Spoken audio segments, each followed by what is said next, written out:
வீடு ஃபேமிலின்னு நிம்மதியா வாழ்ந்துகிட்டு இருந்த ஒருத்தருடைய நிலத்துல திடீர்னு ஒரு பெரிய ஓட்டை ஒண்ணு உருவாகுது. அதுவும் அது சாதாரண ஓட்டை கிடையாது, பிளாக் ஹோல் மாதிரி டைமையே பெண்ட் பண்ணும். அது சிம்பிளா சொல்லணும்னா ஒரு டைம் போர்ட்டல் மாதிரி. சோ இது எப்படி உருவாச்சு, இது ஏன் நம்ம நிலத்துக்குள்ள உருவாச்சு அப்படின்னு ஹீரோ கண்டுபிடிக்க ட்ரை பண்றாரு. அவர் என்ன கண்டுபிடிச்சாருன்றதுதான் முழு கதையே. சோ எல்லாருக்கும் ஒரு பெரிய ஹாய், எல்லாரும் வந்துட்டீங்கல்ல. இன்னைக்கு நம்ம அவுட்டர் ரேஞ்சுன்ற ஒரு வேற லெவல் சைஃபை டைம் டிராவல் கதையை தான் பார்க்க போறோமே. சோ கதைக்குள்ள போகிறதுக்கு முன்னாடி நீங்க வந்திருக்கிற உங்க ஃபிலிம் ரோல ஞாபகமா சப்ஸ்கிரைப் பண்ணி உங்க சப்போர்ட்டை கொடுங்க.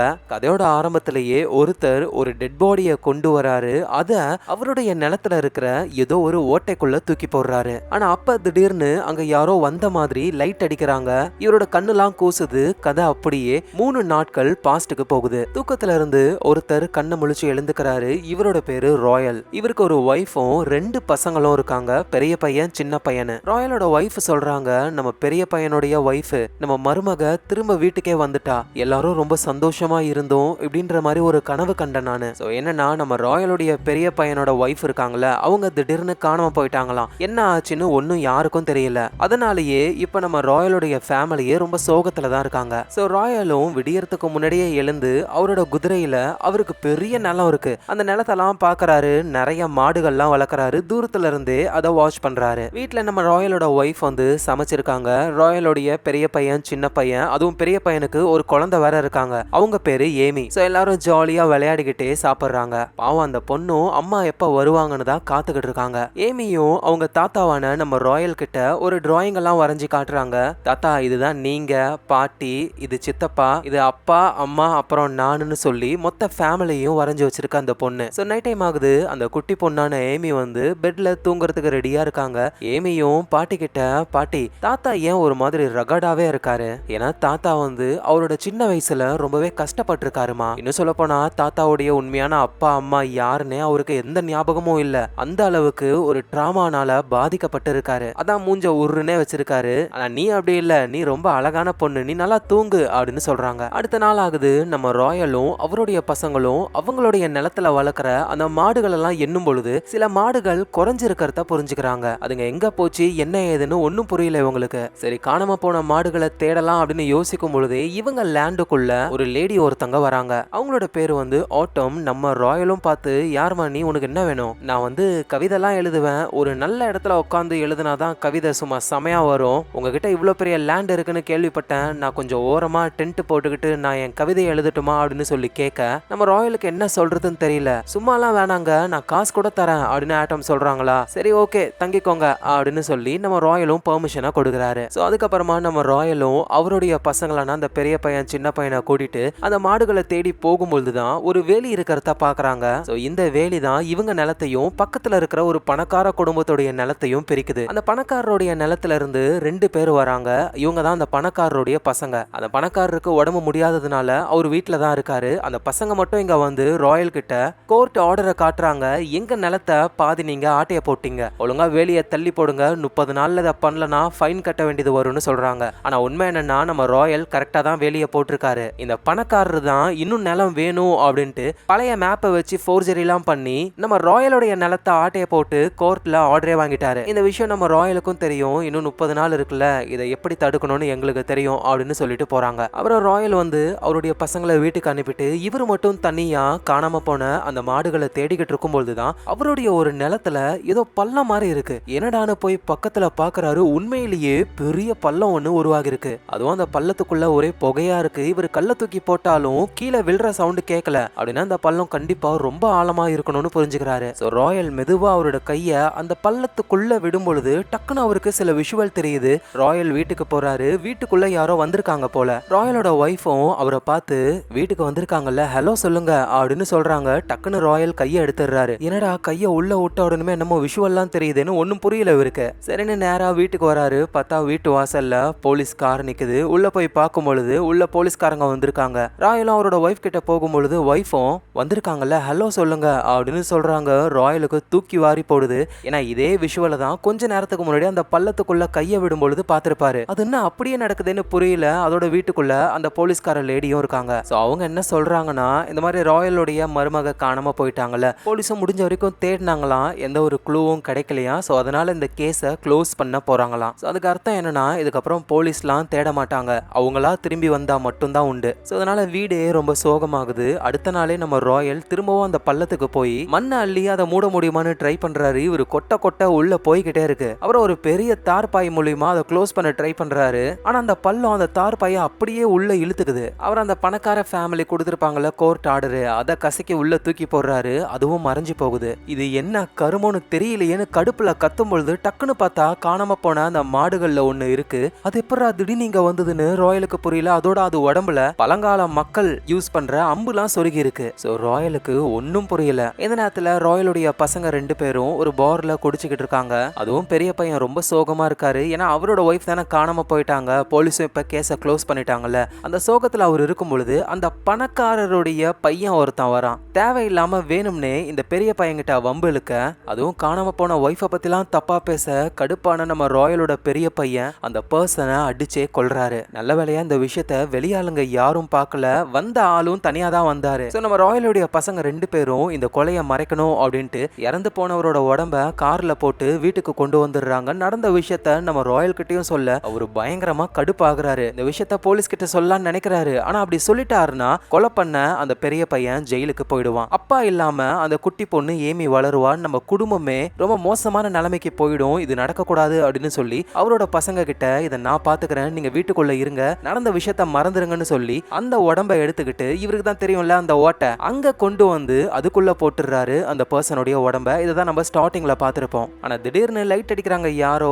ராயலும் யாரான்னு பார்த்தா அது ஆட்டம்ன்ற டென்ட் போட்டு தங்குற அந்த பொண்ணு தான். ஆனா அவங்க என்ன சொல்றாங்கன்னா, உங்களுக்கு கார்னோஸை பத்தி தெரியுமா? அவரு கிரீக் மித்தாலஜில ஒரு கடவுள், காலத்தின் கடவுள். அவர் கையில ஒரு அரிவாள் ஒண்ணு இருக்கும். அதை வச்சு அவரு இந்த பிரபஞ்சத்துல ஒரு ஓட்டையை உருவாக்குவாரு. அந்த ஓட்டை மூலியமா பூமியையும் சொர்க்கத்தையும் பிரிச்சாரு. நமக்கு தெரிஞ்சதையும் தெரியாததையும் பிரிச்சாரு. இன்னும் சொல்ல போனா இப்படிதான் டைம்னு ஒன்னே உருவாச்சு. நான் என்ன சொல்றேன்னு புரியல, போக போக புரிய வரும் அப்படின்னு டக்குன்னு நம்ம ராயலை பிடிச்சி அந்த பள்ளத்துக்குள்ளேயே தள்ளி விட்டுறாங்க. அவரும் அப்படியே அந்த பள்ளத்துக்குள்ள விழ ஆரம்பிக்கிறாரு.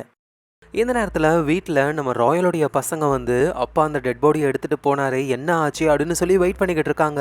அடுத்த நாளே ஆயிடுச்சு. பார்த்தா நம்ம ராயலு அவரோட நிலத்துல தான் இருக்காரு. ஓட்டைக்குள்ள விழுந்தவர் எப்படி வெளியே வந்தாருன்னு நமக்கு தெரியல. ஆனா உடம்பெல்லாம் ஒரே காயமா இருக்கு. அவர் எழுந்த உடனேயுமே பாக்குறது அவர் வளர்க்குற அந்த மாடுகளை தான் அப்படியே மெதுவா தொடராரு. நேரா அவரு வீட்டுக்கும் வராரு. நைட்டு ஃபுல்லா எங்க போயிருந்தீங்க, என்ன ஆச்சு அப்படின்னு சொல்லி கேட்க, அதை பத்தி யாரும் கவலைப்பட வேணாம், ஃபர்ஸ்ட் இந்த மாதிரி ஒரு விஷயம் நடந்ததையே மறந்துருங்க. நம்ம ராயலோட பேத்தி ஏமி வந்து தாத்தா உங்க கால்ல ரத்தம் வருதுன்னு சொல்ல, ராயலோட ஒய்ஃபும் அடிப்பட்ட அந்த காயத்துக்கு வந்து தையல் போடுறாங்க. இந்த காயம் எப்படி ஆச்சுன்னு சொல்லி கேட்கும் பொழுது அந்த பணக்காரருடைய ஒரு பையனை நம்ம பசங்க கொண்டுட்டாங்க, இன்னொரு பையன் இருப்பான்ல அவன் தான் என்ன சுட்டான்னு சொல்றாரு. ஆனா நமக்கு எதுவும் தெரியல எப்ப அந்த பையன் சுட்டான்லாம். எது என்னவோ இப்ப அந்த பணக்காரருடைய ஒரு பையனை காணோம். சோ இறந்து போன அந்த பையனோட பேரு வந்து ட்ரிவர். இப்ப உயிரோட இருக்கிற பையனோட பேரு வந்து லூக்கு. சோ லூக்கு வந்து ஷெரீஃப் கிட்ட கம்ப்ளைண்ட் பண்றாரு, இந்த மாதிரி என்னோட பிரதரை காணோம், எங்களுக்கும் அந்த ராயல் ஃபேமிலிக்கும் வந்துட்டு லேண்ட் தகராறு போய்கிட்டு இருக்கு, ஒருவேளை அதனால கொண்டு இருப்பாங்களோன்னு அவங்க மேலதான் சந்தேகம்னு சொல்றாரு. சரின்னு அந்த ஷெரீஃபும் விசாரணைய ஆரம்பிக்கிறாங்க. சோ நம்ம ராயலுக்கும் இந்த மாதிரி ப்ராப்ளம் வரும் அப்படின்னு கண்டிப்பா தெரியும். சோ அதனால என்ன பண்ணலான்ட்டு ஒரு லாயரை மீட் பண்ணும்பொழுது லாயர் என்ன சொல்றாருன்னா, பேசாம அவங்க கேட்கிற லேண்டை கொடுத்துருங்க, இது மூலியமா எந்த ப்ராப்ளமும் வராதுன்னு சொல்ல. ஆனா ராயலுக்கு இது பிடிக்கவே இல்லை. சரின்னு நேரா அந்த பணக்காரரையே மீட் பண்ணலான்ட்டு நம்ம ராயலு அந்த பணக்காரரை மீட் பண்றாரு. அவருக்கு உடம்பு முடியல, பெட்லயே தான் படுத்துக்கிட்டு இருக்காரு. இந்த மாதிரி ஒரு 200 ஏக்கர் என்னோட லேண்ட்ல இருந்து நான் உனக்கு தரேன் அப்படின்னு டீல் பேசும் பொழுது அந்த பணக்காரரும் 200 ஏக்கர் ஓகே தான், ஆனா நீ சொல்ற இடத்துல வேணாம், வெஸ்ட் பக்கம் இருக்கிற 200 ஏக்கர் எனக்கு வேணும் அப்படின்னு கேட்கிறாரு. அதாவது அந்த ஓட்டை இருக்குல்ல அந்த இடத்த தான் கேட்கிறாரு. இவருக்கு அந்த ஹோல்ஸை பத்தி தெரியும்னு நினைக்கிறேன், ஆனா நமக்கு இன்னும் எதுவும் தெளிவா காட்டல. ஆனா நம்ம ராயல் வந்து அந்த பக்கம்லாம் என்னால நிலத்தை தர முடியாதுன்னு சொல்லி அங்க இருந்து போயிடுறாரு. இந்த நேரத்துல நம்ம ராயல அந்த பள்ளத்துக்குள்ள தள்ளி விட்ட ஆட்டம்ன்ற பொண்ணு ஒரு பாறைகள்ல ஒரு வித்தியாசமான சிம்பிளை பாக்குறாங்க. அந்த சிம்பிளை பாத்துக்கிட்டு இருக்கும் பொழுதே அங்க நம்ம ராயலுடைய பேத்தி ஏமி அங்க வந்து, அதை ஏன் பாத்துக்கிட்டு இருக்கீங்க, அது எங்க ஃபேமிலி லோகோ அப்படின்னா, நீ ராயலோட பேத்தியா? ஆமா, இன்னைக்கு காலையில இருந்து எங்க தாத்தா வேற ரொம்ப வித்தியாசமா நடந்துக்கிறாரு அப்படின்னு சொல்ல, என்னது இன்னைக்கு காலையிலயா அப்படின்னா, அந்த பள்ளத்துக்குள்ள விழுந்தும் எப்படியோ அவர் வெளியே வந்திருக்காரு அப்படின்னு ஆட்டமும் புரிஞ்சுக்கிறாங்க. எங்க நம்ம ராயலும் வந்து அந்த ஆட்டம் தங்கியிருப்பாங்கல்ல டென்ட் போட்டு அந்த இடத்துக்கு தான் வராரு. வந்து பார்த்தா இந்த ஆட்டம் வந்துட்டு கவிதை எழுத வந்தவங்க மாதிரிலாம் தெரியல, இவர் ஃபேமிலி சிம்பிள்ஸ் நிறைய புக்ஸ்னு நிறைய பொருட்கள்லாம் இருக்கு. சோ அந்த ஆட்டம் மேல நம்ம ராயலுக்கு ஏதோ ஒரு சந்தேகம் வருது. அந்த பொருட்கள் எல்லாம் தொடாம அங்கிருந்து அவருடைய ஷர்ட்டை மட்டும் எடுத்துட்டு வந்துடுறாரு. ஏன்னா நேத்து நைட்டு அந்த உடம்ப தூக்கி போடும் பொழுது இவரோட சட்டெல்லாம் கரையா இருந்திருக்கும். அதையும் தூக்கி போடலாம் தான் நினைச்சிருப்பாரு, கழட்டி இருப்பாரு. ஆனா அதுக்குள்ள அந்த ஆட்டம் பொண்ணு வந்து இவரை தள்ளி விட்டுருப்பாங்க. சோ அதனால இப்ப ராயல் அந்த சட்டையை கொண்டு வந்து அதை அந்த ஹோல்ல தூக்கி போடுறாரு. அதுவும் அப்படியே மறைஞ்சு போகுது. அதுக்கப்புறமா வீட்டுக்கு வந்து எல்லாரும் ஒன்னா சாப்பிட்டுக்கிட்டு இருக்காங்க. அந்த டைம் ஹோல் அது இருக்கிற இடத்துல நம்ம மாடுகள் எதுவுமே இருக்கக்கூடாதுன்ட்டு டோட்டலா அவருடைய ஃபார்மையே மாத்துறாரு வேற சைடுக்கு. அதுலயும் ஒரு மாடு ஒண்ணு பழக்க தோஷத்துல அதே இடத்துக்கு போகுது. அதுவும் கரெக்டா அந்த டைம் போர்ட்டல்ல விழுந்திருக்கும். நல்ல வேளையா ராயல் வந்து காப்பாத்துறாரு. அவரும் நைட் டைம்ல அவருடைய சின்ன வயசு போட்டோவை அவரு பாத்துக்கிட்டு இருக்கும் பொழுது அங்க அந்த ஆட்டம்ன்ற பொண்ணு வராங்க. நம்ம ராயலும் எதுக்காக நீ என்ன அதுக்குள்ள தள்ளி விட்ட அப்படின்னு சொல்லி கேட்க, ஏன்னா எனக்கு அந்த ஹோலை பத்தி தெரிஞ்சுக்கணும்னு ஆசையா இருந்தது. உன்னை அதுக்குள்ள தள்ளி விட்ட உடனேயுமே நீ திரும்ப வரமாட்டேன்னு நினைச்சேன். ஆனா எப்படி நீங்க வந்தீங்க? அதோட உங்களுக்கும் எனக்கும் ஒரு ஒற்றுமை இருக்கு. நம்ம 2 பேருக்குமே 9 வயசுக்கு முன்னாடி என்ன நடந்ததுன்னு எதுவுமே ஞாபகத்துல இல்ல. சோ உங்களுக்கும் எனக்கும் அந்த ஹோல்ஸுக்கும் ஏதோ ஒரு சம்பந்தம் இருக்கு. சோ இப்ப சொல்லுங்க, அந்த ஓட்டைக்குள்ள விழுந்ததுக்கு அப்புறம் என்ன ஆச்சு அப்படின்னு கேட்க, நம்ம ராயல் வந்து எதுவும் சொல்லாம இருக்காரு. ஆனா நமக்கு காட்டுறாங்க என்னன்னா, இந்த ஆட்டம் பொண்ணு நம்ம ராயலை தள்ளி விட்ட உடனேயுமே அவரு அந்த ஓட்டைக்குள்ள போகி திரும்ப வெளியே வந்து விழறாரு. ஆனா அந்த டைம்ல பார்க்கும் பொழுது ஒரு பெரிய ஆயில் ரிக், பெரிய கம்பெனிலாம் வந்து அந்த இடத்தையே ஆக்கிரமிச்சு வச்சிருக்காங்க. நிறைய மக்கள்லாம் அங்க இருக்காங்க. அங்கதான் நம்ம ராயலுடைய ஒய்ஃபும் இருக்காங்க. அவங்க கிட்ட போயிட்டு நம்ம லேண்ட்ல இவங்கெல்லாம் என்ன பண்றாங்கன்னு சொல்லி கேட்க, இது ஒன்றும் நம்ம லேண்டு கிடையாது, அதோட நீங்க 2 வருஷத்துக்கு முன்னாடியே காணாம போயிட்டீங்க, இந்த லேண்டையும் நம்ம கிட்ட இருந்து பிடிங்கிட்டாங்க அப்படின்னு சொல்லுவாங்களாம். அப்படின்னா அந்த ஓட்ட வழியா நம்ம ராயல் 2 வருஷங்கள் டைம் டிராவல் பண்ணி ஃபியூச்சருக்கு வந்திருக்காரு. அதோட அந்த கூட்டத்துல தான் அந்த பணக்காரருடைய பையன் லூக்ன்றவரு என்னோட பிரதரை நீ தானே சாகடிச்சா அப்படின்னு ராயலை ஷூட் பண்ண ட்ரை பண்றாரு. டக்குன்னு ராயலும் வேகமா அங்கிருந்து ஓடி போக, இருந்தாலும் புல்லட் அவர் காலில் பட்டுடுது. சோ இப்படிதான் அடிபட்டது. சுட்டது ஃபியூச்சரை சேர்ந்த லூக் தான். சோ ராயலும் இங்க இருந்தா ரொம்ப ஆபத்துன்ட்டு திரும்பவும் அந்த ஓட்டைக்குள்ளேயே குதிக்க அவர் அகைன் பிரசன்ட் டைமுக்கு வந்துருவாரு. ஸோ நம்ம ராயல் வீட்டில் இருக்கும் பொழுது அவரோட பேத்தியான ஏமி வராங்க. தாத்தா உங்க காலில் அடிபட்டு இருந்தது எப்படி ஆச்சு? அது வந்து நம்ம லேண்ட்ல வேலிலாம் போட்டிருக்கோம்ல, அந்த வேலி காலை கிழிச்சிருச்சு அப்படின்னு சொல்றாரு. ஆனா அந்த குட்டி பொண்ணு ஏமி நம்புற மாதிரி இல்ல. இங்க இந்த ஊருடைய ஷெரீஃப் இருக்காங்கல்ல, அவங்க ஒரு கேஸ் ஸ்டேஷன்ல இருக்கிற கடைக்குள்ள போகும் பொழுது அங்க ஒருத்தர் கொள்ளையடிக்க வராரு. ஆனா ஷெரீஃப் அவரை பிடிச்சு அரெஸ்ட் பண்ணி கூட்டிட்டு வராங்க. ஏண்டா ஒரு 5 ரூபாய் சிப்ஸ் பேக்கெட் வாங்க கூடவா காசு இல்ல, அதுக்கெல்லாமா கொள்ளையடிப்ப? ஐயோ ஷெரீஃப், நான் கொள்ளையடிக்கிறத விட இங்க பெரிய பெரிய பிரச்சனை எல்லாம் இருக்கு தெரியுமா அப்படின்னடா பிரச்சனைன்னு ஷெரீஃப் கேட்க, திடீர்னு ஆளுங்கெல்லாம் மறைஞ்சு போறாங்க. 6 மாசத்துக்கு முன்னாடி என்னோட கசின் மறைஞ்சு போயிட்டான். அவரை பக்கத்து ஊர்ல இருந்து யாரோ ஒருத்தங்க இங்க வந்தாங்களாம், அவங்களும் காணாம போயிட்டாங்களாம். இப்படி இந்த டவுனுக்குள்ள வந்தவங்களாம் மர்மமான முறையில மறைஞ்சு போறாங்க. இப்ப கூட ஏதோ ஒரு பணக்காரருடைய பையன் காணாம போயிட்டானாமே. ஷெரீஃபும் ஆமா ஆமா எனக்கு தெரியும், அந்த கேஸை நான் தான் பாத்துக்கிட்டு இருக்கேன், அதோட நீ நிறைய போதை பொருள்லாம் யூஸ் பண்ணுவ போல, அதான் உளறிக்கிட்டு இருக்க அப்படின்னு அவரை பிடிச்சி ஜெயில அடைக்கிறாங்க. சோ தொடர்ந்து அந்த பணக்காரருடைய பையனான ட்ரிவர் எங்க போனாருன்னு கண்டுபிடிக்க போலீஸ்க்கு கிடைச்ச ஒரே ஆதாரம் வந்து அவருடைய பெல்ட் பக்கிள் தான். நம்ம ராயலுடைய பசங்க அந்த ட்ரிவர் இறந்ததுக்கு அப்புறம் கார்ல தூக்கி போட்டு வந்திருப்பாங்க. அப்ப அந்த பெல்ட் பக்கிள விட்டுட்டு வந்துட்டாங்க. அது போலீஸ்க்கு கிடைச்சிருக்கு. அதோட அதுல சில ரத்தம் இருக்கு. அந்த டிஎன்ஏ வந்து நம்ம ராயலோட பெரிய பையன் டிஎன்ஏவோட மேட்ச் ஆகுது. சோ அதனால ஷெரீஃப் அந்த பெரிய பையனை அரெஸ்ட் பண்ணி விசாரிக்கவும் ஆரம்பிக்கிறாங்க. அவர் உண்மையை ஒத்துக்கிறாரு. அதாவது என்ன சொல்றாருன்னா, பாருக்கு வெளியே நானும் அவனும் சண்டை போட்டோம், அதனால என் ரத்தம் அவனோட பெல்ட் பக்கிள்ல இருந்திருக்கலாம். ஆனா அதுக்கப்புறம் நான் அங்க இருந்து வந்துட்டேன், நான் அவனை கொல்லலாம் பண்ணல, இல்ல கடத்தவும் இல்ல, அவன் எங்க போனான்னு எனக்கு தெரியாதுன்னு சொல்றாரு. டக்குன்னு அந்த இடத்துக்கு நம்ம ராயல் வந்து அப்படியே ஆளு பேச்ச போட்டு, இங்க பாருங்க முறையா கோர்ட்டுக்கு போயிட்டு வாரண்ட்லாம் வாங்கிட்டு வந்து தான் விசாரிக்கணுமே, தேவையில்லாம இந்த மாதிரி பண்ணாதீங்க அப்படின்னு பேச்ச போட்டு அவரோட பெரிய பையனை கூட்டிட்டு வராரு. வரும்பொழுது போலீஸ்ல இருந்த அந்த எவிடன்ஸான பெல்ட் பக்கலையும் ஆட்டைய போட்டுறாரு. அவரு கார்ல வரும்பொழுது தான் நம்ம ராயல் அவருடைய பெரிய பையனை பார்த்து, நீ எதுக்காக உளர்ன, நான் என்ன சொன்னேன், எதுவும் பேசக்கூடாதுன்னு சொன்னேன், இப்ப அதனால பெரிய ப்ராப்ளம் வரும், எப்படியாவது இதை நம்ம சமாளிக்கணும்னு சொல்றாரு. முத வேலையா அந்த எவிடன்ஸான பெல்ட் பக்கிள அழிக்கணும். சோ நேரா அந்த பக்கிள அந்த டைம் ஹோல்குள்ள தூக்கி போட்டுறாரு. சோ அதுக்கப்புறமா அந்த ஆட்டம்ன்ற பொண்ணு கிட்ட வந்து, இங்க பாரு நீ என்ன உள்ள தள்ளி விட்ட, ஏன்னா அந்த ஹோல் மூலியமா என்ன நடக்கும்னு தெரிஞ்சுக்கிறதுக்காக, என்ன நடக்கும்னு நான் சொல்றேன், நான் 2 வருஷங்கள் ஃபியூச்சருக்கு போயிட்டு வந்தேன் அப்படின்னு நடந்த விஷயத்தெல்லாம் சொல்றாரு. சோ இதை கேட்டு ஆட்டமும் ஷாக் ஆகுறாங்க. உண்மையா வேற லெவல். சோ நம்ம ராயலுக்கு என்னன்னா, இவரு இந்த ஹோல்குள்ள தான் ட்ரெவரோடைய பாடியை போட்டாருன்னு அதை பார்த்த ஒரே ஆள் இந்த ஆட்டம்ன்ற பொண்ணு தான். சோ அதனால இந்த உண்மையை யாருக்கிட்டையும் சொல்லாத அப்படின்னு சொல்றாரு. ஆட்டம்க்கு என்னன்னா அவங்களுடைய பாஸ்ட், அதாவது 9 வயசுக்கு முன்னாடி என்ன நடந்ததுன்னு தெரிஞ்சுக்கணும். ஏன்னா எந்த ஞாபகமும் இல்ல நம்ம ராயல் மாதிரியே. சோ அதை கண்டுபிடிக்க நீங்களும் எனக்கு ஹெல்ப் பண்ணணும் அப்படின்னு சொல்றாங்க. சோ இடின்னு 2 பேருமே ஹேண்ட் ஷேக் பண்ணி டீல் போட்டுக்கிறாங்க. அப்போ நம்ம ராயல் கண்ணுக்கு பின்னாடி இருந்த ஒரு பெரிய மலை அப்படியே மறைஞ்சு போகுது. இது இவர் கண்ணுக்கு மட்டும் தெரியல, நம்ம ஷெரீஃப் இருக்காங்கல்ல, அவங்க கார் ஓட்டிட்டு வராங்க, அந்த மலை மறைஞ்சு போகிறத பாக்குறாங்க. அவங்களாலையும் நம்ப முடியல. ஆனா டக்குன்ட்டு திரும்ப அந்த மலை அங்க வந்துருது. சோ இந்த நேரத்துல நம்ம ராயலுடைய பேத்தி ஏமி இருக்காங்கல்ல, அவங்க நிலத்துல அப்படியே ஹைக்கிங் போய்கிட்டு இருக்கும் பொழுது அங்க ஒரு உடம்ப பாக்குறாங்க. அது அந்த பணக்காரருடைய பையனான ட்ரிவரோட உடம்பு தான். அதை பார்த்த உடனே அந்த பொண்ணு பயந்து வேகமா வீட்டுக்கு வந்து இந்த மாதிரி காணாம போன அந்த ட்ரிவரோட உடம்ப நான் இங்க பார்த்தேன் அப்படின்னு எல்லாருக்கிட்டையும் சொல்ல, நம்ம ராயலும் உள்ள தூக்கி போட்டது திரும்ப வெளியே வந்திருக்கு. அதுக்கு என்ன அர்த்தம்? அந்த பாடி ஃபியூச்சருக்கு போயிருக்கு, அங்கிருந்து யாரோ திரும்ப போட்டிருக்காங்க. சோ அதனாலதான் அந்த உடம்பு திரும்ப பிரசன்ட் டைமுக்கே வந்திருக்கு. சோ அதனால இதுக்கு மேல சமாளிக்க முடியாது அப்படின்ட்டு நேரா ஷெரீஃபுக்கு கால் பண்ணி இந்த மாதிரி நீங்க தேடிக்கிட்டு இருக்கிற ட்ரிவரோட உடம்பு இங்கதான் இருக்கு, ஏமி தான் கண்டுபிடிச்சா அப்படின்னு சொல்றாங்க.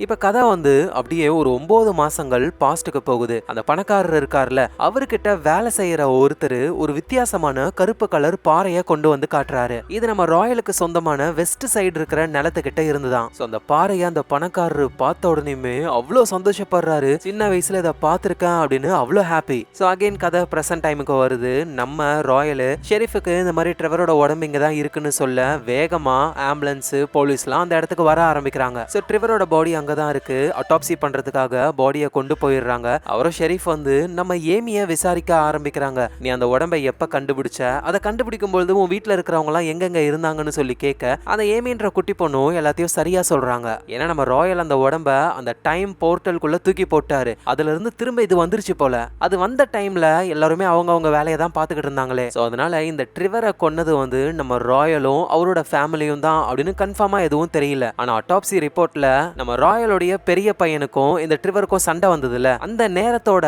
அவர் உடம்புல இருக்கிற காயங்கள் இதெல்லாம் மேட்ச் ஆச்சுன்னா அவரை பிடிக்கலாம்னு சொல்லி அட்டாப்சி பண்ணி பார்த்தா ஒரு பெரிய ஷாக்கு. ஏன்னா இந்த ட்ரிவர் காணாம போகி ஒரு வாரத்துக்கு மேல ஆகுது. ஆனா அட்டாப்சில இவர் 10 மணி நேரத்துக்கு முன்னாடி தான் இறந்து போயிருக்காருன்னு ரிப்போர்ட் வருது. சோ நமக்கு புரியுது என்னன்ட்டு. ஏன்னா அந்த டைம் போர்ட்டலை யூஸ் பண்ணும் பொழுது உள்ள போனவங்களுக்கு டைம் டைலேஷன் ஆகுது. ஏன்னா ராயல் அந்த டைம் போர்ட்டலுக்குள்ள ட்ரிவருடைய உடம்ப தூக்கி போட்டது ஒரு வாரத்துக்கு முன்னாடி. ஒரு வாரம் கழிச்சு தான் அது வெளியே வந்திருக்கு. ஆனா அந்த உடம்ப பொறுத்த வரைக்கும் அதுக்கு 10 மணி நேரம் தான் ஆன மாதிரி கணக்கு. சோ இதை வச்சு பார்க்கும்போது ராயலுடைய பெரிய பையன் மேல சந்தேகமே பட முடியாது. ஏன்னா அவங்க சண்டை போட்டது ஒரு வாரத்துக்கு முன்னாடி, 10 மணி நேரத்துக்கு முன்னாடி தான் இந்த ட்ரிவரை யாரோ கொண்டு இருக்காங்கன்ட்டு நம்ம ராயலோட ஃபேமிலி கிட்டத்தட்ட தப்பிக்கிறாங்க எல்லாத்துல இருந்தும். ஆனா நம்ம ராயல் என்ன பண்றாருன்னா, அந்த ட்ரிவரோட உடம்பு கிடைச்ச இடத்தை இவர் செக் பண்ணி பார்க்கும் பொழுது வித்தியாசமான கருப்பு கலர்ல ஒரு பாறை ஒண்ணு கிடைக்குது. இதே மாதிரி ஒரு கல்லை தான் அந்த ஆட்டம்ன்ற பொண்ணு அவங்களோட கழுத்துல நெக்லஸ் மாதிரி போட்டிருப்பாங்க. அப்படின்னா இந்த கல்லுக்கும் அந்த பொண்ணுக்கும் ஏதாவது ஒரு சம்பந்தம் இருக்கணும் அப்படின்னு அந்த பொண்ணை கண்டுபிடிக்க நினைக்கிறாரு. பார்த்தா ஆட்டம் கிளப்ல சீட்டு கட்டு விளையாடிக்கிட்டு இருக்காங்க. நம்ம ராயலும் போய் உனக்கு எனக்கும் ஒரு மேட்ச் வச்சுக்கலாம், நான் ஜெயிச்சிட்டேன்னா உன் கழுத்துல போட்டிருக்கிற அந்த கல்லு மாதிரி இருக்க நெக்லஸ் அது எனக்கு, ஒருவேளை நீ ஜெயிச்சிட்டனா அந்த ஹோல் இருக்கிற அந்த நிலம் ஃபுல்லா உனக்கு தான் அப்படின்னு சொல்ல ஆட்டமும் ஓகேன்னு சொல்லி கேம் விளையாட ஆரம்பிக்கிறாங்க. ஆனா நம்ம ராயல் பயங்கரமா சீட் பண்றாரு. ஸ்லீவுக்குள்ள சில சீட்டு கட்டுகள் எல்லாம் வச்சு அந்த கேம்ல வின் பண்ணி ஆட்டம் கிட்ட இருக்கிற அந்த கல்லு நெக்லஸ வாங்கிக்கிறாரு. இந்த நேரத்துல அந்த பணக்காரரு அவருக்கு உடம்பு முடியல, பெட்ல இருக்காரு. ஆனா திடீர்னு அவருக்கு நம்ம ராயலுடைய அந்த வெஸ்ட் இடத்துக்கு போகணும்னு ஆசை. அதனால நைட் டைம்ல கார்ல வேகமா போய் பாக்குறாரு. பார்த்தா அங்க அந்த ஹோல் இருக்கு. அதை பார்த்த உடனே இவருக்கு அவ்வளவு சந்தோஷம். ஆனா டக்குன்னு அந்த இடத்துக்கு நம்ம ராயல் அந்த பணக்காரரு கூட சண்டை போட ஆரம்பிக்கிறாரு. ஆனா ஒரு கல்லாலேயே ராயல ஒரு அடி அடிக்க ராயல் அங்கேயே மயங்கிட்டு இந்த பணக்காரரு அவரோட கார் எடுத்துக்கிட்டு வா அதை நான் கண்டுபிடிச்சிட்டேன் அப்படின்னு ஜாலியா அவரோட வீட்டுக்கு போய்கிட்டு இருக்காரு. ஸோ வீட்டுக்கு போயிட்டு அவருடைய பசங்க கிட்ட பாத்தீங்களா நான் கண்டுபிடிச்சிட்டேன், சின்ன வயசுல பார்த்ததை கண்டுபிடிச்சிட்டேன் அப்படின்னு பேசிக்கிட்டு இருக்கும்போதே டக்குன்னு அவர் உடம்பு ரொம்ப முடியாம போகி ஆள் அப்படியே கீழே விழுந்துடுறாரு. ஆனா அப்பா அவருக்கு ஒரு விஷுவல் தெரிய வருது. இந்த பணக்காரரு சின்ன பையனா இருக்கும் பொழுது அந்த ஹோல் இருக்கிற இடத்துல தான் விளையாடிக்கிட்டு இருந்தாரு. அப்ப அந்த ஹோல்ல இருந்து ஒரு குட்டி பையன் வெளியே வருவானா, அதை பார்த்து அவரு ரொம்பவே பயந்து போயிடுறாரு. ஸோ இப்படின்னு இந்த விஷயங்களை யோசிச்சுக்கிட்டே அவரு கீழே விழுந்துடுறாரு. உடனே ஆம்புலன்ஸுக்கு கால் பண்ணி அவரை ஹாஸ்பிட்டலையும் சேர்க்கறாங்க. இங்க நம்ம ராயலும் மயக்கத்துல இருந்து கண்ணை முழிச்சு எழுந்துக்கிறாரு. அவர்கிட்ட அந்த ஆட்டம்ன்ற பொண்ணு கிட்ட இருந்து வாங்கினார்ல கல்லு மாதிரி இருக்கிற நெக்லஸ் அது இருக்கு. அத அந்த டைம் போர்ட்டலுக்குள்ள போடலான்னு தோணுது, ஆனா வேணான்னு விட்டுறாரு. இங்க அந்த நெக்லஸ திரும்ப எப்படியாவது எடுக்கணும் அப்படின்ட்டு அந்த ஆட்டம் பொண்ணு இருக்காங்கல்ல, அவங்க நம்ம ராயலுடைய வீட்டுக்குள்ள வருவாங்களாம். ஆனா ராயலோட ஒய்ஃப் கன் பாயிண்ட்ல பிடிச்சி நீ யாரு என்னன்னுலாம் சொல்லி கேட்க, அது வந்து நான் என்னோட நெக்லஸை தேடி வந்தேன், உங்க ஹஸ்பண்ட் ராயல் அவர் தான் என்கிட்ட இருந்து வாங்கிட்டு வந்துட்டாரா இல்ல சீட்டு விளையாடி தோத்துட்டியா, நீ தோத்துட்டனா அது அவரோடது தான், இதுக்கப்புறம் இங்க வராத அப்படின்னு சொல்ல ஆட்டமோ ஓகே ஓகே நான் போறேன், ஆனா போறதுக்கு முன்னாடி ஒன்னு சொல்றேன், நடக்கிற எதுவும் உங்களுக்கு தெரியாது, தெரியணும்னு நினைச்சாலும் உங்களால புரிஞ்சுக்க முடியாது அப்படின்னு சொல்லிட்டு போறாங்க. நம்ம ராயலோட ஒய்ஃபுக்கு ஒன்னும் புரியல. இங்க நம்ம ஷெரீஃபும் வந்துட்டு ராயலுடைய பெரிய பையனுக்கும் ட்ரிவருக்கும் தான் சண்டை நடந்திருக்கு, அவங்களுக்குள்ளதான் பகை இருக்கு, கண்டிப்பா அவன் தான் கொலை பண்ணிருக்கணும், ஆனா அதுக்கான தேவையான ஆதாரம் கிடைக்கல, அதுக்காக ஒவ்வொரு விட்னஸா தேடி போறாங்க. சோ இந்த நேரத்துல நம்ம ராயல் வந்து என்ன பண்றாருன்னா ஒரு பெரிய மினரல்ஸ் கம்பெனி ஒன்னு இருக்கு, அவங்க கிட்ட அந்த கல்லை கொடுத்து இது என்ன கல்னு கண்டுபிடிக்க முடியுமான்னு சொல்லி கேட்க, இதை பார்க்க ரொம்ப ரேரா இருக்கு, சில டெஸ்ட்லாம் பண்ணி தான் ரிசல்ட்டை சொல்ல முடியும், எப்படி பார்த்தாலும் ஒரு 2-3 நாள் ஆகும். ராயலும் எவ்வளவு நாள் ஆனாலும் பரவாயில்ல இதை கண்டுபிடிச்சு சொல்லுங்கன்னு பேசிக்கிட்டே அங்க இருக்கிற ஒரு போட்டோவை பாப்பாராம். இந்த கம்பெனியை சேர்ந்த ஆட்கள் நிக்கிறாங்க, பின்னாடி ஒரு லோகோ மாதிரி தெரியுது. நம்ம ராயல் வந்துட்டு அந்த டைம் போர்ட்டலுக்குள்ள விழுந்து 2 வருஷங்கள் ஃபியூச்சருக்கு போவார்ல, அப்ப இவரோட நிலத்தை ஆக்கிரமிப்பு பண்ணி ஒரு கம்பெனி தோண்டிக்கிட்டு இருப்பாங்க, அந்த கம்பெனியோட லோகோவும் இந்த லோகோவும் ஒரே மாதிரி இருக்கு. சோ ராயலுக்கும் ஸ்ட்ரைக் ஆகுது, அப்படின்னா இப்ப நம்ம இவங்க கிட்ட இந்த கல்லை கொடுப்போம்,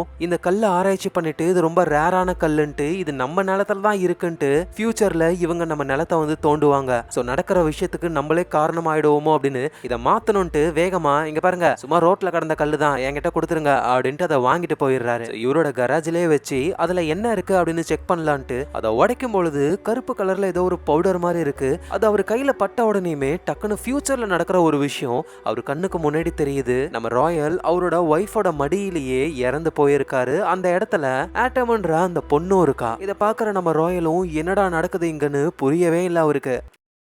ஸோ அங்கேருந்து நேராக வீட்டுக்கு அவர் போய்கிட்டு இருக்கும்போது தான் போகிற வழியில் அந்த ஆட்டம் பொண்ணு இருக்கா, லிஃப்ட் கொடுங்கன்னு சொல்லி கேட்க இவரும் வாடி வா அப்படின்னு வண்டியில் ஏற்றிக்கிட்டு சும்மா புயல் வேகத்தில் போகிறாரு. அந்த பொண்ணுக்கும் ஐயோ இந்த வேகத்தில் போய் கிராஷ் ஆனால் அவ்வளோதான் மர்கையாதான் அப்படின்னு டக்குன்ட்டு அப்படியே சைடில் எகிரி குதிச்சிடுறாங்க, இதனால காலில் அவங்களுக்கு அடிப்படுது. ஸோ நம்ம ராயலும் வண்டியை நிப்பாட்டிட்டு உனக்கு என்ன வேணும், எதுக்கு என்கிட்ட வந்துகிட்டே இருக்குன்னு சொல்லி கேட்க ஆட்டமும் சொல்கிறாங்க எனக்கு தேவை அந்த நெக்லஸ் தான், ஆனால் அது இதுக்கப்புறம் உனக்கு கிடைக்காது, ஏன்னா நான் அதை உடைச்சிட்டேன். ஆட்டமும் நீ என்னதான் உடைச்சாலும் உன்னோட அந்த நிலத்துல அது இன்னும் நிறைய இருக்கு, அந்த பாறைகள்ல காட் பார்ட்டிகள் மாதிரியான சில விஷயங்கள் இருக்கு, அதுவும் அந்த ஹோலும் சம்பந்தப்பட்டு இருக்கு, இது மூலியமா தான் நீ டைம் டிராவல் பண்ண, இந்த விஷயத்த நீ வெளி உலகத்துக்கு சொல்லிதான் ஆகணும். ஆனா ராயல் முடியாதுன்னு சொல்றாரு, இது எங்களோட நிலம், இத பத்தி யாருக்கிட்டையும் சொல்லாத, இல்லைன்னா உன்னை இங்கேயே கொண்டு போட்டுருவேன் அப்படின்ட்டு மிரட்டிட்டு நேரா அந்த பொண்ணுடைய டென்ட் கிட்ட போய் மொத்தமா எரிச்சிடுறாரு. அதுக்கப்புறமா அவரோட ஃபேமிலி கூட சேர்ந்து நார்மலான ஒரு லைஃப் வாழ்றாரு, சர்ச்சுக்கெல்லாம் போறாரு. இங்க நம்ம ஆட்டமும் காலில் அடிபட்டு இருக்கிறதுனால ஒரு குச்சை வச்சு அப்படியே மெதுவா அவங்க டென்ட்டுக்கு வந்துகிட்டு இருக்கும் போதுதான் ஒரு கரடி ஒண்ணு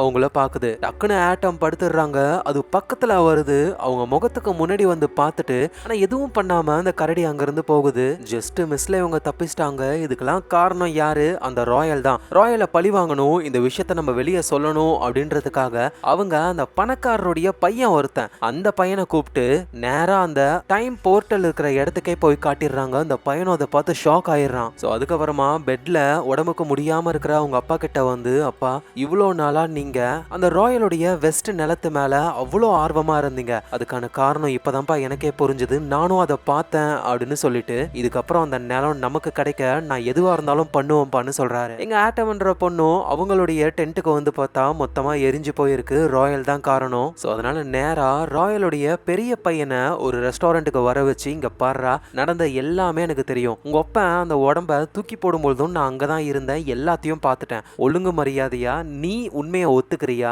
போலீஸ் கிட்ட, அப்படி இல்லைன்னா உங்க குடும்பம் மொத்தத்தையும் கம்பி என்ன வைக்கட்டுமான்னு மிரட்ட.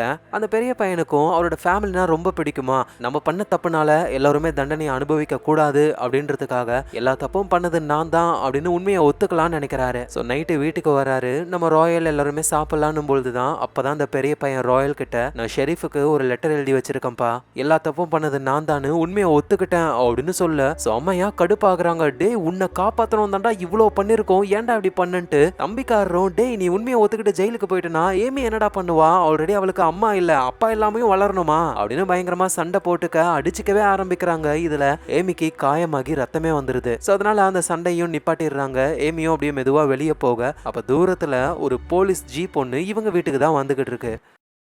ஸோ கதை அப்படியே பாஸ்ட்டுக்கு போகுது. நம்ம ராயல் வந்து கொஞ்சம் யங்கா இருக்காரு. அவரோட பெரிய பையன் ஆளு தம்மா துண்டு இருக்காரு. ஒரு கேமிங் சென்டர் மாதிரி இருக்கு, அங்க விளையாடுறதுக்கு போயிருக்காங்க. ஆனா அங்க இருந்த ஏதோ ஒரு பசங்களை அடிச்சுட்டு அந்த பையன் கோச்சுக்கிட்டு போயிட்டானா. நம்ம ராயலும் அவருடைய பெரிய பையனை தேடுறாரு. அந்த பையன் சோகமா வெளியே நிக்க கார்ல கூட்டிட்டு திரும்ப வீட்டுக்கு வந்துகிட்டு இருக்காரு. அந்த பையனும் அப்பா ஏன் எனக்கு இவ்வளவு கோவம் வருதுன்னு சொல்லி கேட்க, ஏன்னா நீ என்ன மாதிரியே இருக்க, அப்பாவுக்கும் இவ்வளவு கோவம் வரும்னு சொல்றாரு. ஸோ கதை பிரசன்ட் டைமுக்கு வருது. ராயலுடைய பெரிய பையன் உண்மையை அவரே ஒத்துக்கினதுனால அவரை ஜெயில அடைக்கிறாங்க. நல்ல வேளையா ராயல் அவரோட பையனை கோர்ட்டு மூலியமா பெயில்ல வெளியே எடுக்கிறாரு. ஏன்னா உண்மையிலேயே இந்த பெரிய பையன் தான் கொன்னதா அப்படின்னு கன்ஃபார்மா யாருக்கும் தெரியாது. அவரே வாக்குமூலம் கொடுத்ததுனால தான் போலீஸே அரெஸ்ட் பண்ணிருக்காங்களே. ஸோ அதனால பெயில் ரொம்ப ஈஸியா கிடைச்சிருது. வீட்டுக்கு வந்து அவருடைய பொண்ணு ஏமியையும் பாக்குறாரு இவரு. ஆனா இதெல்லாம் தாண்டி ராயலுடைய பெரிய பையன்கிட்ட அந்த ஆட்டம் இருக்காங்கல்ல, அவங்க இந்த ஹோலை பத்தியும் சொல்லியிருக்காங்க. ஸோ அதனால அது என்னப்பா ஹோல்னு சொல்லி கேட்க, ஸோ அவரும் வந்து ஈவினிங் தாண்டி கிட்டத்தட்ட நைட் டைம்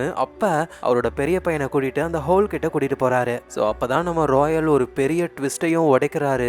என்னோட 9 வயசுக்கு முன்னாடி என்ன நடந்ததுன்னு எனக்கு சுத்தமா ஞாபகமே இல்லைல்ல, ஆனா இந்த ஹோலை நான் பார்த்ததுக்கு அப்புறம் எனக்கு அது ஞாபகத்துக்கு வந்துச்சு. நான் சின்ன பையனா இருக்கும் பொழுது என் அப்பா கூட சேர்ந்து மானை வேட்டையாடிக்கிட்டு இருந்தேன். அப்ப தெரியாதனமா நானே என் அப்பாவை கொன்னுட்டேன். அவர் அங்கேயே இறந்து போயிட்டாரு. என்னால எதுவும் பண்ண முடியல. திரும்ப வீட்டுக்கு போயிட்டோம். என்னோட ஃபேமிலி கிட்ட நடந்ததெல்லாம் என்னால சொல்ல முடியல. ஸோ அதனால நான் எங்கேயாவது போய் தொலைஞ்சி அழிஞ்சு போனா நல்லா இருக்கும்னு பொழுதுதான் இந்த ஹோலை பார்த்தேன். அப்படியே நான் குதிச்சேன். 1968க்கும் வந்தேன். அப்படி நான் ஹோல்ல இருந்து வெளியே வரும்பொழுது அப்போ ஒரு பையன் என்னை பார்த்து பயந்துட்டான். இந்த விஷயத்த நம்ம ஆல்ரெடி பார்த்திருப்போம். சின்ன பையனா பயந்து போனார்ல, அந்த பணக்காரரு தான் அது. அதுக்குள்ள இருந்து ஒரு பையன் வந்திருப்பானே, அது நம்ம ராயல் தான். எங்க ராயலுடைய பெரிய பையனுக்கு புரியல, என்னப்பா சொல்றீங்க அப்படின்னா, நீ நினைக்கிறது சரிதான், நான் பாஸ்ட்ல இருந்து வந்தவன், 1800களில் சேர்ந்தவன்னு சொல்றாரு. அதோட அந்த ஹோல் வழியா வந்ததுக்கு அப்புறம் அவருக்கு அந்த 9 வயசுக்கு முன்னாடி நடந்த விஷயங்கள்லாம் மறந்துருச்சான். திரும்ப அந்த ஹோல்குள்ள விழும்போது தான் அவருக்கு ஞாபகத்துல வந்திருக்கு. ஸோ அதை கேட்ட உடனே அந்த பெரிய பையனும் அப்படின்னா என்னோட ஒய்ஃப் காணாம போயிட்டாலப்பா, வேற எங்கேயாவது போயிருந்தா கண்டிப்பா திரும்ப வந்திருப்பா, ஒருவேளை என் ஒய்ஃபும் இந்த ஹோல்குள்ள விழுந்திருந்தா நானும் அவளை கண்டுபிடிக்கணும், நானும் அங்க போகணும்ட்டு டக்குன்னு ஓடி போய் அந்த ஹோல்ல விழுந்துடுறாரு. இதை பாக்குற நம்ம ராயலும் அப்படியே ஷாக் ஆகுறாரு. அடுத்த நாள் நம்ம ஷெரீஃப் இருக்காங்கல்ல, அவங்க வந்து அப்படியே காட்டுக்குள்ள நடந்து வந்துகிட்டு இருக்கும்பொழுது கருப்பு கலர்ல ஏதோ ஒரு லிக்விட் மாதிரி பாக்குறாங்க, லைன் மாதிரி. ஸோ இது என்னன்னே உங்களுக்கு புரியல. ஸோ அதை தொடர்ந்து ஃபாலோ பண்ணி போக ஆரம்பிக்கிறாங்க. எங்க நம்ம ராயலுடைய பேத்தி இருக்காங்கல்ல, நெத்தில அடிபட்டு இருக்கு. அந்த பொண்ணு அவளுடைய சித்தப்பாவை பார்த்து, அதாவது நம்ம ராயலுடைய சின்ன பையனை பார்த்து, அப்பா எங்க போனாருன்னே தெரியல, உங்களுக்கு எதுவும் தெரியுமா? இல்ல எனக்கும் தெரியலையே ஏமி. இதே என்னவோ இன்னைக்கு உங்களுக்கு கேம் இருக்குல்ல, நீங்க அந்த மாட்டு மேல உட்காந்துக்கிட்டு அப்படியே அந்த மாடு துள்ளுமே, இன்னைக்கு கண்டிப்பா நீங்க தான் ஜெயிக்கணும் சித்தப்பா அப்படின்னு அந்த ஏமி சொல்றாங்க. எங்க அந்த பணக்காரருக்கு வந்து மொத்தம் 3 பசங்க, ஒருத்தர் வந்து ட்ரிவர் இறந்து போயிட்டாரு, மீதி 2 பேர் இருக்காங்க. சோ ஆட்டம் மூலியமா இவங்களுக்கும் உண்மை தெரிஞ்சிருச்சுல்ல, நம்ம ராயலுடைய நிலத்துல ஒரு வித்தியாசமான ஒரு பொருள் இருக்கு, அந்த பொருளை நம்ம தொட்டாலே போதும் நமக்கு ஃபியூச்சர்ல நடக்க போறதெல்லாம் முன்னாடியே தெரியுது. சோ எப்படி அந்த நிலத்தை ஆட்டைய போட்டு நம்ம பெரிய பணக்காரங்களாகலான்னு பிளான் போட்டுக்கிட்டு இருக்காங்க இவங்க. இந்த நேரத்துல நம்ம ராயல் வந்து நடக்கிற எல்லா பிரச்சனைக்கும் காரணம் அந்த ஆட்டம்ன்ற பொண்ணு தான். அவளை காலி பண்ணுன்ட்டு அவங்க தங்கி இருக்கிற ஹோட்டலுக்கு போறாங்க. அந்த பொண்ணும் ராயல் வருவார்னு கையில கன்னோட இருக்காங்க. இவர் கதவை திறந்துட்டு உள்ள போனா பார்த்தா ஆட்டம் காணோம். அவங்க நைஸா எஸ்கேப் ஆகி கீழே கார் எடுத்துட்டு ஓடி போயிட்டாங்க. இவங்களுக்கு ஹெல்ப் பண்ண யாராவது வேணும்ல, அதனால அந்த பணக்காரருடைய ஒரு பையன் கிட்ட ஹெல்ப் கேக்குறாங்க. சோ இப்படி ஆட்டமுக்கு ஹெல்ப் பண்ற அந்த பணக்காரரோட பையனோட பேரு வந்து பில்லி. இன்னொரு பையன் ஒருத்தர் இருக்காரு, அவரோட பேரு லூக். அவர் என்ன பண்றாருன்னா, அந்த ராயலுடைய இடத்துல மட்டும்தான் அந்த பொருள் இருக்கணுமா, ஏன் நம்ம நிலத்துல இருக்க கூடாதுன்ட்டு அவருக்கு சொந்தமான நிலத்துல எல்லாம் அங்கங்கன்னு தோண்டிக்கிட்டே இருக்காரு. எங்க நம்ம ராயலும் ஆட்டம் எங்க போனாங்கன்னு தெரியல, சம கடுப்புல திரும்ப அவரோட சின்ன பையனுக்கு கேம் இருக்கும்ல, அந்த கேமுக்கு வராரு. அங்கதான் ஏமியும் நம்ம ராயலோட ஒய்ஃபும் இருக்காங்க. சோ கேம் போய்கிட்டு இருக்கு. அப்ப திடீர்னு ராயலுக்கு ஒரு போன் கால். ஆட்டம் தான் பேசுறாங்க. நீ என்ன பார்த்து பயந்துட்டேன்னு எனக்கு தெரியும், முடிஞ்சா நான் சொல்ற இடத்துக்கு வா பார்க்கலாம் அப்படின்னு நம்ம ராயலை கூப்பிட்டு ஆட்டமும் அந்த பில்லின்ற ஒரு பணக்காரரோட பையன் ராயலை போட்டு தரலான்னு பிளான் பண்றாங்க. கடுப்பான ராயலும் நேரா அந்த லொகேஷனுக்கு போறாரு. இங்க ராயலோட ஒய்ஃபும் வந்து அந்த கேம் ஏமியே பாத்துக்கிட்டு இருக்காங்களா. அப்ப அந்த குட்டி பொண்ணு ஏமி தூரத்துல யாரோ இருக்காங்கன்னு போய் பக்கத்துல பார்க்கும்போதுதான் அது ஏமியோடைய அம்மா தான். அம்மா இவ்வளவு நாள் எங்கம்மா போனீங்க அப்படின்னு சொல்லி கேட்கும் பொழுது ஏமி சொன்னா புரிஞ்சுக்கோ, நான் ஒளிஞ்சுக்கிட்டு இருக்கேன். யாருக்கிட்ட இருந்துமா? நான் எல்லாத்தையும் சொல்றேன், ஃபர்ஸ்ட் நீ என் கூட வா அப்படின்னு ஏமிய கூட்டிட்டு அங்க இருந்து போயிடுறாங்க. எங்க ஏமிய காணும்னு ராயலுடைய அம்மாவுக்கும் இப்பதான் புரிய வருது. சோ இதனால பயங்கரமா கத்துறாங்க அந்த இடத்துலயே. எங்க நம்ம ஷெரீஃப் அந்த பிளாக் கலர் லைனை ஃபாலோ பண்ணி வந்தாங்கல்ல, வந்து பார்த்தா இவங்க பாஸ்டுக்கு வந்திருக்காங்க. ஏன்னா நம்ம ராயல் வளர்க்குற மாதிரியான மாடுகள் கிட்டத்தட்ட ஆயிரக்கணக்கில் இருக்கு. அதோட 1600களுக்கு முன்னாடி வாழ்ந்த நேட்டிவ் இண்டியன்ஸ் அவங்களுடைய டென்ட் எல்லாம் இருக்கு. இவங்க பாக்குற காட்சியை இவங்களாலேயே நம்ப முடியல. எங்க அந்த பணக்காரருடைய பையன்ல ஒருத்தர் லூக்கு, அவங்க நிலத்திலையும் அந்த வித்தியாசமான பொருள் இருக்குமான்னு தோண்டும் பொழுது ஒரு இடத்துல அப்படி கருப்பு கலர்ல ஒரு ஆயில் ஒண்ணு உருவாகுது. அவரும் டச் பண்றாரு. அப்படின்னா நம்ம நிலத்திலயும் இது இருக்கு, சும்மா வேற லெவல் அப்படின்னு பேசிக்கிட்டு இருக்கும் பொழுது அவர் தோண்டின குழி அதிர ஆரம்பிக்குது. அந்த லிக்விடுக்குள்ள இருந்து ஆயிரக்கணக்கான மாடுகள் வெளியே வருதுங்க. எப்படி நம்ம ராயலுடைய நிலத்துல ஒரு ஹோல் இருந்ததோ அதே மாதிரி இப்ப இவரு ஒரு ஹோலை உருவாக்கிட்டாரு. பாஸ்ட்ல இருந்த மாடுகள்லாம் வெளியே வருதுங்க. எங்க நம்ம ராயலும் ஆட்டமை தேடி போகும்பொழுது அவங்க நடு ரோட்ல நிக்கிறாங்க. நீ காலிடான்ட்டு மாத்தி மாத்தி சுட்டுக்க ஆரம்பிக்கிறாங்க. அந்த பில்லியும் ஆட்டமும் கார்ல வேகமா முன்னாடி போகும்பொழுது பின்னாடி இருந்து ராயலு குறிப்பாத்து சுட அந்த பில்லி மேல புல்லட் பட்டுடுது. காரு கண்ட்ரோல் மிஸ் ஆகி அவ்வளவுதான் கிராஷ் ஆயிடுது. ஸோ ஆட்டம் பக்கத்துல நம்ம ராயல் வந்து அவளை உன்னாலதான் எல்லா ப்ராப்ளமும், இனியோட நீ செத்தடி அப்படின்னு காலி பண்ணலாம் நினைக்கும் பொழுது தூரத்துல ஏதோ அதிர்ற சவுண்டு. அந்த பில்லி தோண்டின பள்ளத்துல இருந்து வந்ததுல ஆயிரக்கணக்கான மாடுகள் அதுங்க தான் வேகமா வருதுங்க. டக்குனு இவர் ஓடி போய் ஒளிஞ்சுக்கிறாரு. ஆட்டமும் ஒளிஞ்சுக்கிறாங்க. ஸோ அந்த மாடுகள்லாம் இருக்கிற எல்லாத்தையும் இடிச்சு தள்ளிட்டு போகுதுங்க. நல்ல வேலையா இவங்க 2 பேருமே தப்பிக்கிறாங்க. ஆனா ஆல்ரெடி அந்த கிராஷ்னால இவங்க உடம்பு ரொம்பவே வீக்கா இருந்தது. அதனால அப்படியே மயங்கிட்டாங்க.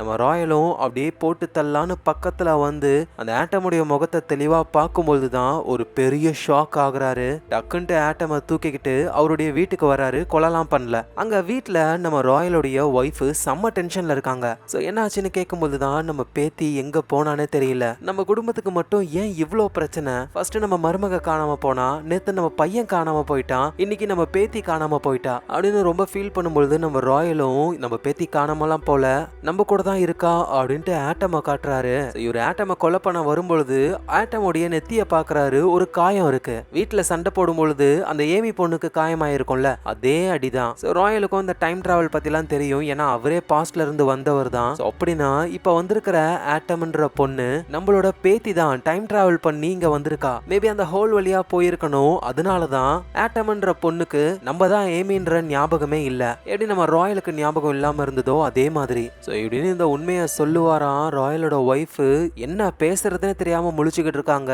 இந்த இடத்துல இந்த சீசன் முடியுது. சோ இந்த சீசன் வந்து ஜஸ்ட் அந்த ஹோலோட இன்ட்ரோ. அந்த ஹோல்ல போயிட்டு வந்தவங்களுடைய நிலைமை அவ்வளவுதான். ஆனா சீசன் 2ல தான் சும்மா நம்ம மண்டைய போட்டு குழப்பற மாதிரி அந்த அளவுக்கு குழப்பமா இருக்கும். ஸோ அதே நம்ம சீக்கிரமா பார்க்கலாம். அதுக்கு நீங்க உங்க ஃபிலிம் ரோலை ஞாபகமா சப்ஸ்கிரைப் பண்ணி உங்க சப்போர்ட்டை கொடுங்க. ஸோ இதே மாதிரி நிறைய கதைகள் உங்களை தேடி வர போகுது. நாளைக்கு நம்ம வேற லெவல் மூவில பார்க்கலாம். Lots of love guys.